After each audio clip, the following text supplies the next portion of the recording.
Hey G-Force Fiends and Coaster Queens, my name is Buddy, I love rides, and today we're doing something a little different, because as you can tell there are no roller coasters here, but we're going to be riding through history at Greenfield Village. What is Greenfield Village?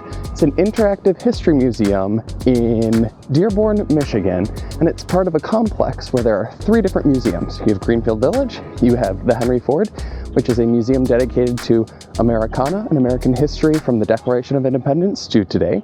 And then you have the Rouge River Factory Tour, where you get to see a really for real, living, working automotive factory.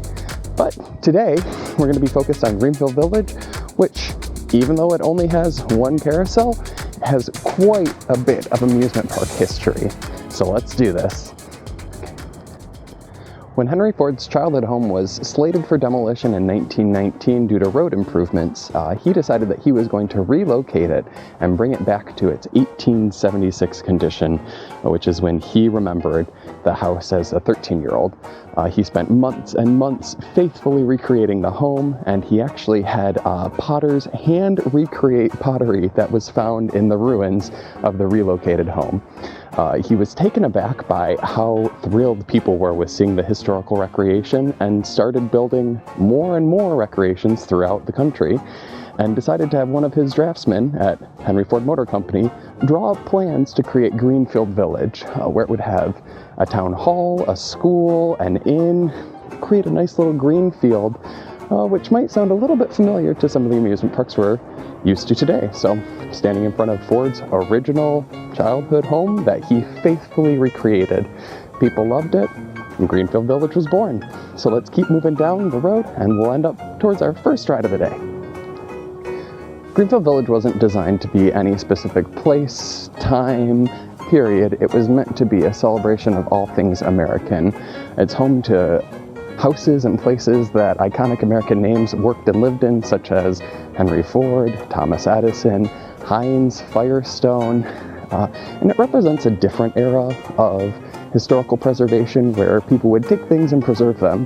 Now we're a little bit more about keeping them where they are, but still represents a beautiful, beautiful park, beautiful American history, and the foundations of Disneyland, since Disney visited multiple times. Let's keep walking and we'll talk about that. So Walt Disney himself actually visited Greenfield Village multiple times throughout the 1940s. About a week after his last visit in 1948, where he came here with legend and Disney animator Ward Kimball, he created a memo that described what he wanted his amusement park to be, and in it he wrote, quote, he wants a main village, which includes the railroad station, is built around a village green or informal park. Around the park will be built the town. At one end will be the railroad station, at the other end, town hall. Does it sound familiar? Looks a whole lot like this area. So perhaps if Disney had never visited Greenfield Village, Disneyland might look very, very different today. So we're going to keep heading down Main Street and head towards the Spillman Carousel. I'm currently standing in front of the Spillman Carousel. This is an unusual merry-go-round, as it's not just filled with horses, but it's actually a menagerie-style merry-go-round, where there are dragons and lions and roosters and even a frog, all wearing human clothes. This carousel was built in 1913, and it originally resided in San Francisco. It moved in the 30s to Spokane, Washington, and then finally moved here to Greenfield Village in 1961. It's a beautiful classic ride with a classic pipe organ. It's a piece of living history, over 100 years old, well worth a visit and a ride here at Greenfield Village. Let's hop on.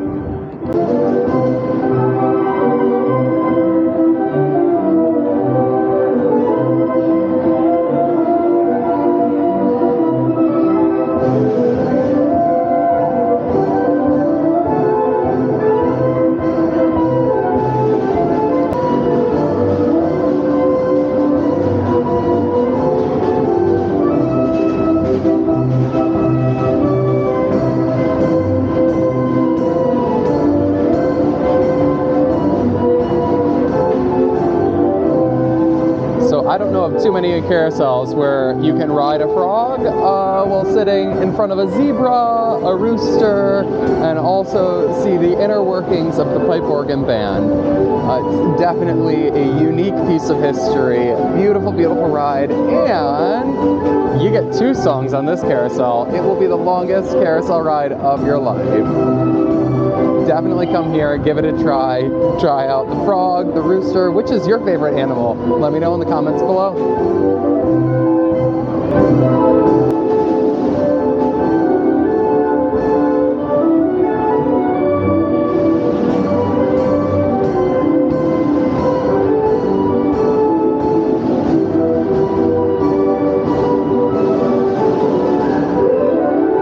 It's an absolutely beautiful carousel ride. I love that you can see through to the pipe organ and the bandstand to see how it all works. So one of the cool things about Greenfield Village is they have a carousel and a train, but they also have all these nice little bus stops that you can stop at, and you can get picked up in a vintage Model T, vintage 1940s bus, sometimes a horse-drawn carriage. So if you come to Greenfield Village and you get the ride pass, you get to experience history in a very, very unusual, one-of-a-kind way. So let's see if we can find one of those vintage cars and hop on. So from the carousel, we're going to walk back to the Ford Motor Company area, and we're going to hop on a Model T, learn some history, and take a ride literally in a 100-year-old car. That's crazy. Catch you on it.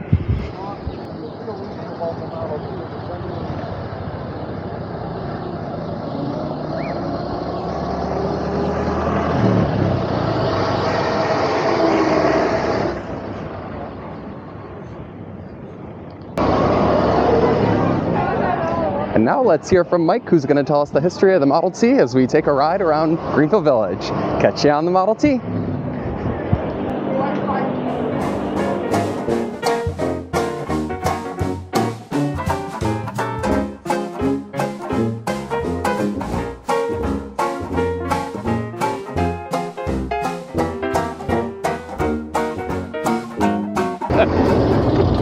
Well, all of our cars are original. They have no reproduction parts. They operate just as they did when they came off the assembly line. We have 14 cars. Okay. 1914 to 1927. What year was this one, you said? 14. 1914? The car has a 4-cylinder engine, 20 horsepower, top speed, 40 miles an hour. Ah. You would have never gone that fast because the condition of the road was here. Dirt, unpaved. But the car has what we call a planetary transmission. It's got 3 bands in there. It functions something like an automatic, but doesn't have any hydraulic. Okay. So what I have in a 4 is I have 3 pedals. I have a clutch on the left, a reverse control, brake on the right, and this is my accelerator. The thing with your hand? Oh, okay. So when you're dead stop, to get the car rolling, you put the clutch all the way to the floor, then you engage in low gear. Once we're moving along, I bring the clutch back up, that's high. That's where we're going to run it, high gear.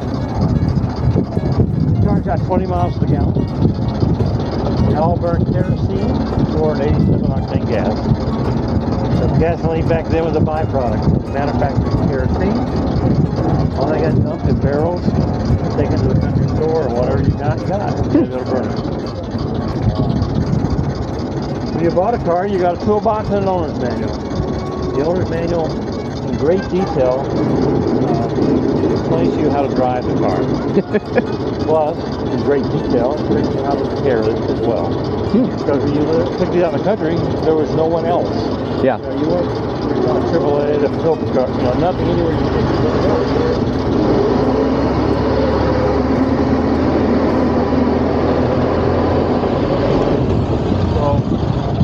So basically, these cars were built so that if you're out in the middle of nowhere, that kind of help maintenance-wise. So the car doesn't have a oil pump, fuel pump, or water pump.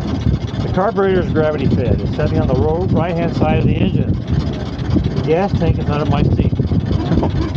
so the gas flow works fine. The only time you have a problem is when you get to a hill or an incline. You don't go up it. Yeah. So what you do is you turn around and drive up and reverse. That problem will solve later at about 26 when they move the gas tank here up in front of us. The first Model T was built in 1908. Took 5 guys standing around 2 sawhorses, 12 hours to assemble one car. You could buy that car for $850. Well, Mr. Ford's dream was to have a car that was affordable for the masses. So he started working on ways to reduce costs. First, these cars don't have any whistles and bells, no wipers, no speedometers, no nothing. Basically, this is it, bare bones. The second big thing was he used black paint. Black paint pigment was cheaper. So as a result, it helped reduce the cost. And then in 1914, 2 things kind of happened that really changed everything. First, he actually doubled the daily wage from $2.40 to $5 a day. He changed the work hours from 12 hours a day, 6 days a week, to 8 hours a day, 5 days a week, 3 shifts a day, thus giving his workers time off, have extra time with him. The other one was he moved the assembly line to Highland Park, which is about 3 miles east of here, I guess. And he started the assembly line. Well, he got the idea from the Chicago slaughterhouses. He went there and watched the beef being hung on the hooks, and he was making, you know, each one guy did one job. So he said, okay, I got to do that in my line. So as a result, he could make one of these cars every 95 minutes. So basically every 23 seconds, one was coming off the assembly line. Instead of 3 hours. Yeah, instead of 12 hours. Plus, it only cost $650. So as the car became affordable and more plentiful, up until then, you had to live within walking distance where you worked. So you had to work near the factory, live near the factory. So when the car became plentiful and the wages came good, people had time on their hands, they were able to move to the suburbs. Property was cheaper, air was much cleaner, and you were able to commute back and forth to work on a daily basis, much like what we do today. In the 19 years that he made cars, from 1908 to 1927, he built 15,007,033 vehicles worldwide. Wow.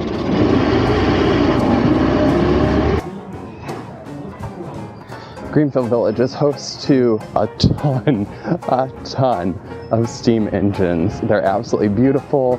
It's a gorgeous ride through the park. On Saturdays and Sundays, you can see vintage baseball. And the train just got to the station, so let's hop on and take a ride.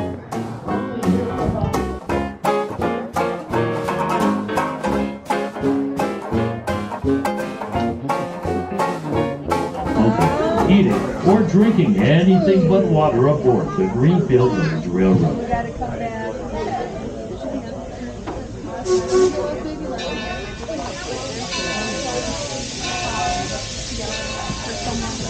And as we continue on now through our Porches and Parlors district, we're now passing the historic Susquehanna Plantation, built in 1825 in St. Mary's County, Maryland. It was owned by Henry and Elizabeth Carroll, a prosperous family who held lavish parties in that plantation. Now compare that to the small red house next door. That's the Thomas Clinton home. Thomas was an indentured servant. He lived in that small one-room house with his wife and 7 children. At the end of the road, on the other side of our Ferris window, is the Daggett Farm, a living history farm from 1754 in Andover, Connecticut. Stop and see how Samuel Daggett lived and worked on the farm prior to the American Revolution.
2 more runs.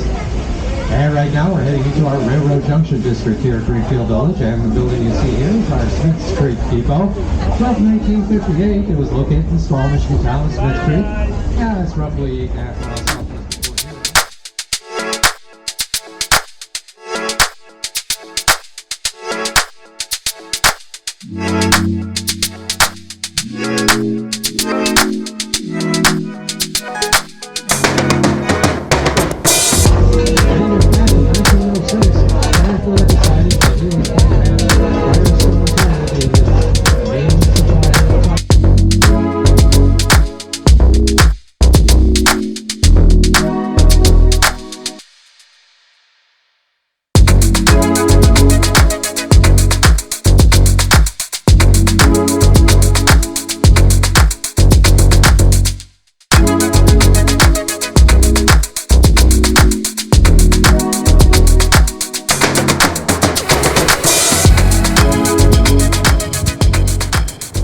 Did you enjoy this ride through history? Do you want to see more videos like this? Let me know in the comments below, and please like, share, comment, and subscribe for daily tips, tricks, clips, and travel vlogs.